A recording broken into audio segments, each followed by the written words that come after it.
I'm very pleased to introduce the next panel. This panel is called Where Style Meets Statecraft, the Global Language of Design, and I think it's so appropriate that we have this conversation in this room. This house was built by a gentleman, Henry White, who was our ambassador to France and Italy, and obviously the John Russell Pope designed house, also the architect of the Jefferson Memorial and the National Gallery of Art, was designed intentionally as a place to convene people and bring people together. And it was used by Ambassador White and subsequently Catherine Graham's family. Eugene Meyer came down from New York, and Catherine Graham grew up in this house. But before the Meyers moved in, this room was the site of the conference between the United States, France, and the United Kingdom to plan in 1917 what the United States would do in terms of entering the First World War.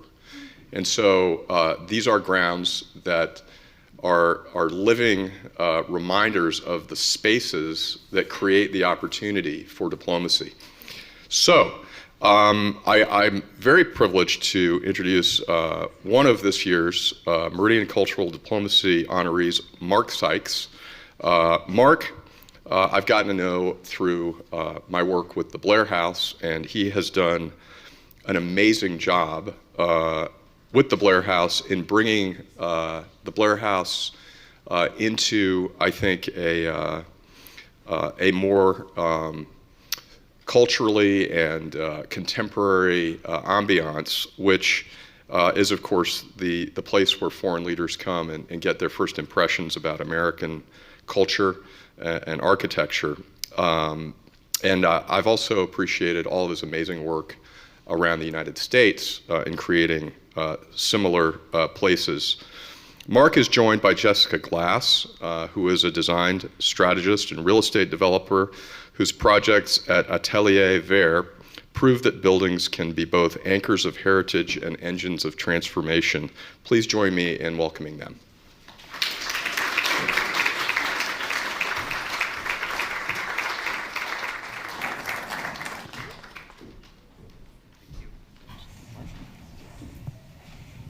I'm here, right? Good morning. Nice to see you all here today. I'm going to give really brief intro. I'm Jessica Glass. I'm a developer. I focus primarily on design and build in Georgetown and throughout DC. But you know, it's like pretty rare that I get an opportunity to make my friends jealous, and today is one. We're here with Mark D. Sikes, who is an incredible interior designer.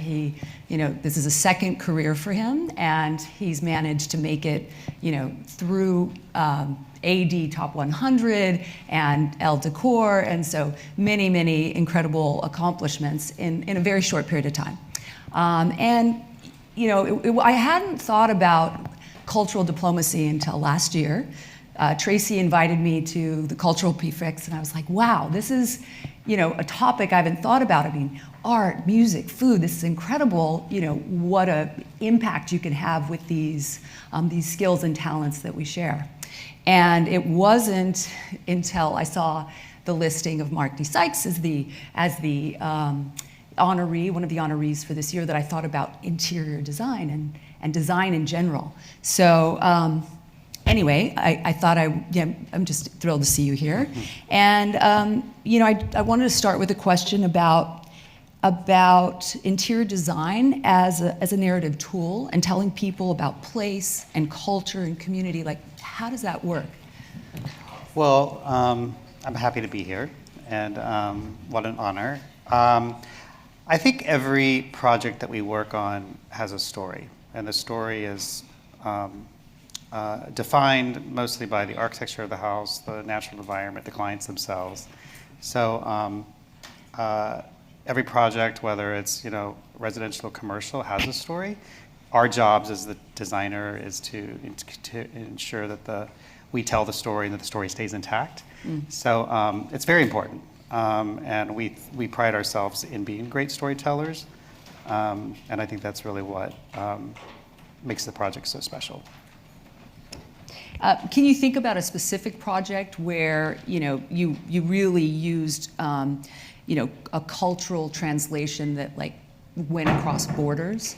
Well, I mean, what's showing up on the slides here, and probably the reason I'm here, is we most recently worked on Blair House, which was a great honor, and we did a transformation about 20,000 of the 60,000 square feet that was debuted this past fall.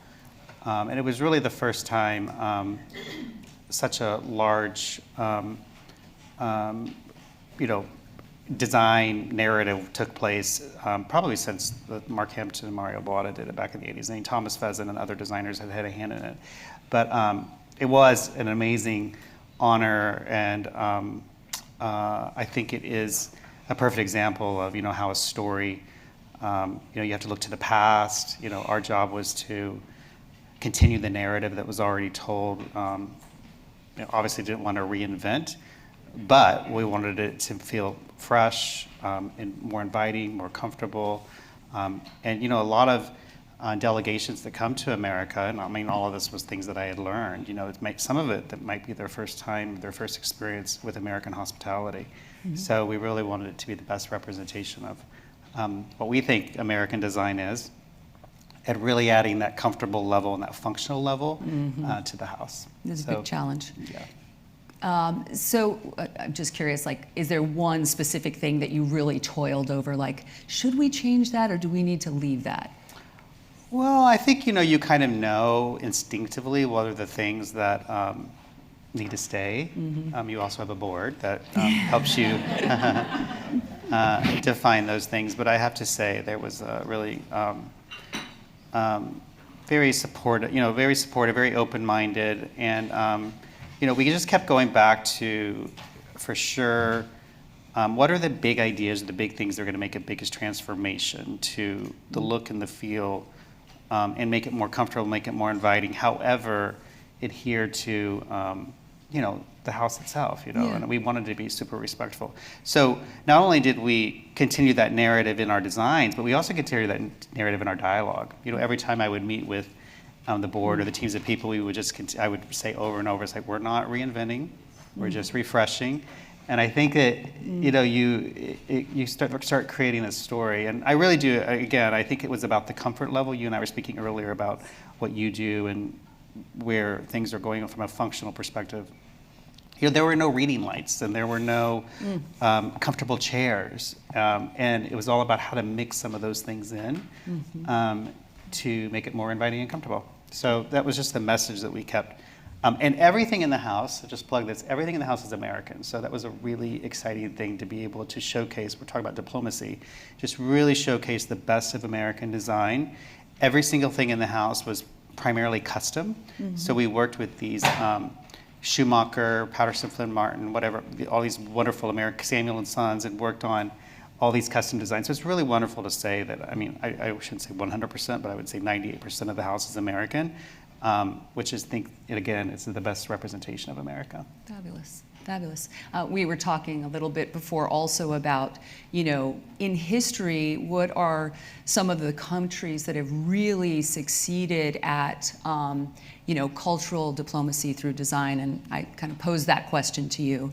Well, we both had our answer to that. I mean, I think England has done a really amazing job with, incredible, maybe it's the royal family, but there's so many amazing homes and institutions that really represent the country very well, but they're also an inspiring place. I think Winfield House, which is an ambassador house in America, is also a great example of something that bridges American and British that I think has been a wonderful representation of beauty and a good representation of America in England. Yes. And I know you mentioned the French design. So I those are things that popped in my mind as good examples. Yeah, for sure, for sure.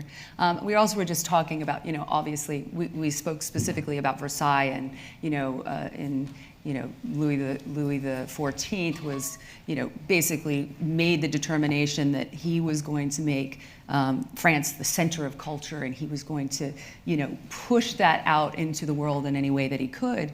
And, you see that, I run into that today in designing in Georgetown. I run into pieces of Versailles and actually box gardens from England. So, we see these pieces being transferred, and it made me wonder about your audience and the people that follow you, and that, are no longer would a person who has an interest in you have to be in your specific geography or pick up a magazine, but they might be able to come upon your work in so many different ways. So I'm curious if, like, the people who show interest in your work are like, where they're located. Where are these people? Well,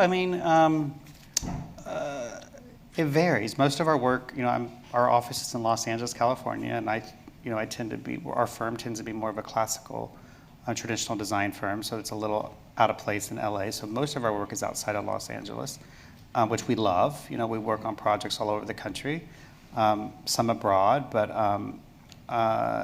which is a wonderful learning experience because it forces you to have to be really efficient in the way you work, the way you communicate. COVID helped with that because there was the least expectation of being there in person, so we really have learned how to navigate distance really well. Yeah. And it also is a really wonderful opportunity to meet new artisans and new workrooms and new vendors, because there's definitely things you have to get on the ground that are closer to the proximity. So, our work is everywhere. I'm very proud of the fact that over the last 5 years, we are getting a lot of younger clients. So clients that are in their 30s, early 40s, who are choosing us to help them design their first forever home. I think that's a huge honor, because it's like we are traditional, we are classicists, and it's nice to know that there are younger people out there that appreciate that or wanting that. And it makes me feel cool, right? That I'm yes, which I'm not, but I think that's really great. It's nice to see that younger people, or some younger people, are really appreciating, like I said, traditional design, quality. They want timelessness. They want to have a home that they're going to be able to grow with, and I think that's nice. Yeah, that's great. What do you think it means to?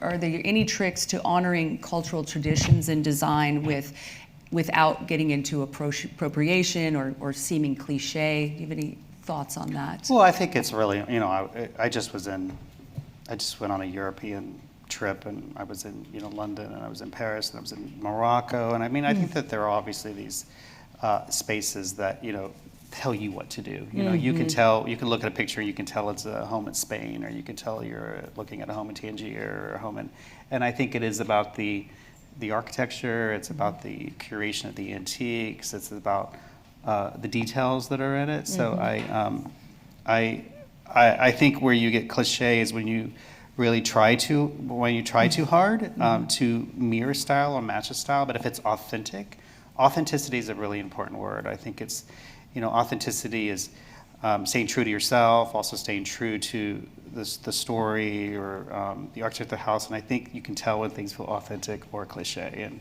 And I think you can be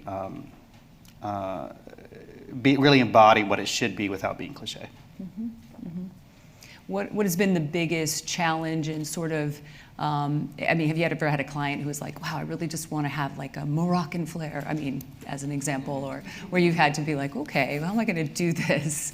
Well, you're always given, you always are posed with challenges. I think most people I had drinks with a friend last night, and I was saying that, it's like most of the people that reach out to us to do their work, his question was, do you ever have these situations where you have to do something completely different than that you would do? And really have not had that many situations, because people reach out to you for a reason. For you. They like your work. Yes. And so my job is to translate what we do with their personalities and what they love, and try to create this. So we haven't, people aren't going to really, they might reach out for me for like a Moroccan tent or something, but they're not going to reach out to me for probably a minimal, like clean, sterile kind of look. Right. So surprisingly, we've not been had that many circumstances. Interestingly enough. But I've had circumstances where we've pushed my creativity to like do something, try something different, which is amazing. Which Yeah, is what we, that's which good. is what we want. Yes, absolutely. I am working on a historic home in DC. It's on 16th Street. It's a 10,000 square foot home that is being turned into a boutique hotel, and they want Moroccan inspiration. And it's coincidentally, but it is interesting. You know, it's an interesting challenge to take because they've traveled the world and they're like, this was some of the most beautiful design we've ever seen. Yeah. And there's a way to do it. And there is a way to do it. Yeah, I mean, yeah, yeah. it's a phenomenal piece of property, but it is an interesting challenge to incorporate those, you know, desires and wishes of a client and you know, make it work and make Absolutely. sense. You know, one question I have is about sort of, you know, the digital platforms and sort of just the access that people have to inspiration from all over. How do you think that impacts the direction of design? I mean, do you think it's a negative, a positive? I mean, Well, I think it's a reality, and I think that you know, social, you know, 10 years ago, 15 years ago, most inspiration came from books or magazines or. And today, there's so many images that are available that everyone is exposed to. Mm-hmm. So I think it's the reality, and I think, you know, it can also be a good thing. I was saying to you earlier, it's like, you know, we really helped. We like to use inspiration images to help tell the story and the narrative because, you know, we can explain and you can do a presentation, you can do a rendering, but sometimes you have an actual picture that says, oh, you know, it'll be similar to this, you know, or whether it's like an inset idea around all the upholstery, showing a picture of what it is. There's some light bulbs that go off for clients where they have a better understanding. So I think if you use it to an advantage, it's great. And I think it also, like I said, it's a reality. So we just had to figure out how to navigate through it. do you have followers and product that you distribute beyond the U.S.? Well, we have a lot of collaborations, which that means is like, you know, we design fabrics with Schumacher. We have a lot of collaborators. We do furniture with Chaddock, lighting with Hudson Valley Lighting. So it depends on the distribution model of the company itself. Hudson Valley Lighting is an international company, so there is probably a lot of lights that are shipped abroad. You know, we have books, so I mean, I think there are a lot of ways of international countries getting books, but it just depends on the particular.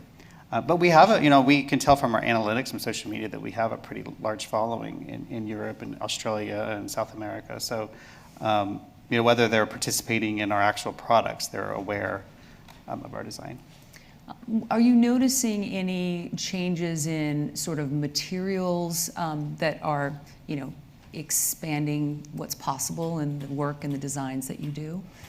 Well, you know, going back to Blair House, one thing too, and when we were customizing all the fabrics, we wanted them to look luxurious and timeless and iconic, but we used materials that were more of a performance quality, which would be able to lend themselves to durability, sustainability, that they would literally be able to, these particular homes, we think that they're just like kind of, you know, museums, but they do get a lot of wear and tear. So I think that's I think that really is becoming a thing where there's some beautiful fabrics and there's lots of things that out there that, that aren't only beautiful, but that, you know, have a performance quality too. So I think that's, there's a lot of like functional things, you know, like in homes today or different projects is like, how do you have all the functions that you need that are like out of sight? So I think that's a big thing. Creating spaces that are functional, that, you know, adapt to the way you live your life, For sure. but are still beautiful. For sure. I'm always hiding technology in any way possible. I don't want to see a TV. I don't want to see a thermostat. It's not easy to do, and you have to train people to be able to use those things. Thermostats should always go in the bedroom closet because Yes. you don't see it. Yes. And, you know, a lot of people today, I think another big shift for sure is the way that people are working. A lot of people are working from home, so there needs to be a lot more spaces in homes and for people to be able to have their laptop or take calls, or it's just less big TV rooms. Sitting comfortably. Yeah, and most somewhere people where you can. Most younger people specifically are looking more at their computers. You know, we don't have. So there's a shift, you know, in how people are living, which I think is we have to adapt to. For sure, for sure. Let's see. I didn't get to see all the pictures. I'm quite jealous.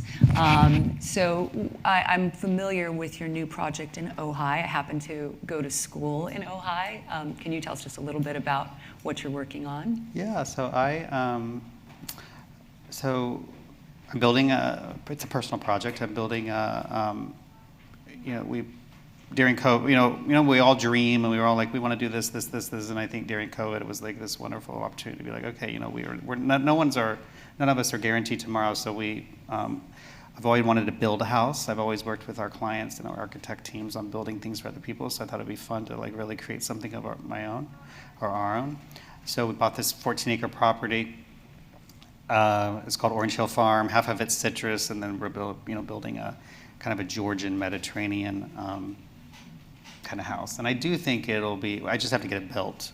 And then I think it will become, hopefully, a wonderful sanctuary for rest and inspiration and living, but also I think it'll become a backdrop to future things that we do as a brand. So there's a lifestyle component that I think is great. We will actually be farmers, which is really kind of a very cool thing to think about, like really not only growing citrus, but producing citrus and farming citrus. So we'll learn a lot. I've already learned a lot. I've learned a lot about, I look at beautiful gardens and I can say, I can look at them and say, oh my God, they're beautiful. But there's such a science to picking the right plants and Sure. thinking about the water and thinking about what works in different climates. So learning so much. So That's cool. it can't help but benefit everything I do. Yeah.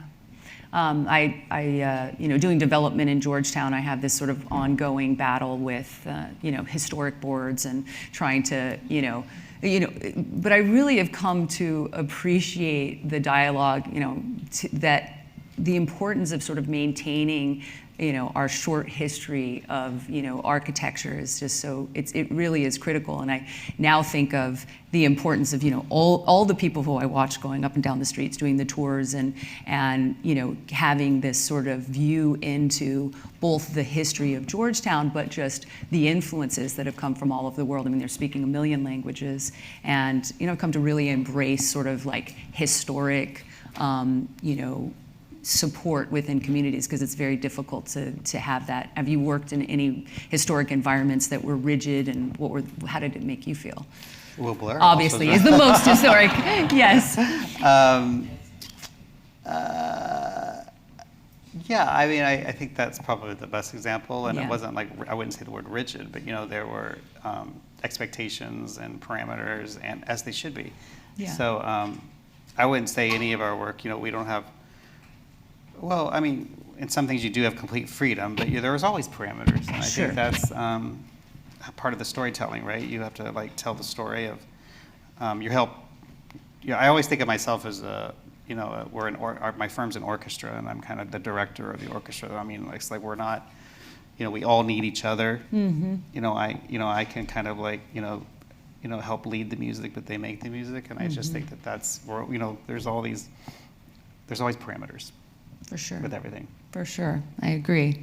Any other topics you would like to share that have been interesting things that how much work have you done in the DC area, out of curiosity? Well, we helped the Bidens with their aspects of the White House, which was an incredible opportunity. So mostly in the East Wing for the First Lady, and then Blair Anything we get to see, because I actually toured the White House for the first time recently. We got to get to some special parts, but we recently in January we actually photographed all of our work. So hopefully someday we'll be able to share that there, which was really great.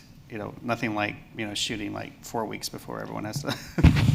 yeah. Oh my God. Blair House has obviously been a wonderful opportunity. We're doing our second phase of Blair House, which will be installing this August. So we're doing more, more bedrooms and a big conference room. So we'll continue working on that. There is the possibility, we don't have the exact date, but there's going to be a new house called Trowbridge House, which is going to be attached to Blair House, which is going to be deemed as a residence for former presidents to use, and it'll be connected. So we're going to be working on that. It's a little bit of starts and stops, and then we have a couple projects that residential projects we're working on in McLean. So we are doing a lot of work in the area, and you know, I love coming. I really truly think DC is like the most beautiful city in America.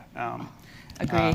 It really is. I mean, San Francisco's up there, but. Yeah, but there's something very special about the way it's laid out. You know, I just think it's amazing to think about how, you know, when they were laying out the city, thinking about these monuments and these different things that were not there at the time, but they were going to be there someday, and just how everything kind of lines up. It really is an incredible place. The first thing we did, Emma and I, when we arrived yesterday, we always go on a big long walk. You know, it really is so inspiring and so beautiful. So any chance and opportunity we have to come here, we're thrilled. Yeah, so we both have had sort of second careers, you know, he started in fashion, I started in tech. I worked for Microsoft, and so after kids, you know, and in his later life, we started in these new careers, but we realized that one of the things that allows that is just being these wonderful observers, like constant observers of and taking note of things as we notice them. So, you know, your fashion experience, obviously, and your appreciation for design or aesthetics and design and beauty from a young age is obviously translated beautifully into. Well, it was you know, my interior design career was a complete accident. So I've only been decorating and had a firm for the last, you know, maybe 14 years. So I was in fashion before, and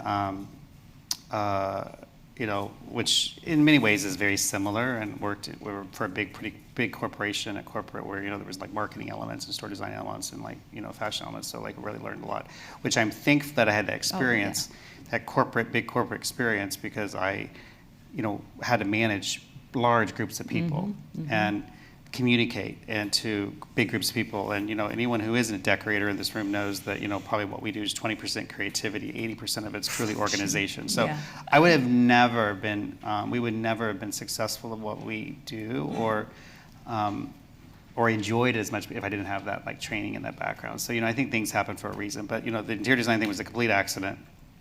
And I always just think it's luck. And we were talking earlier, and I believe I've always, as a young child and throughout my whole life, I always loved beauty and loved to kind of still gravitate towards the same things that I felt were beautiful and those same muses that inspired me.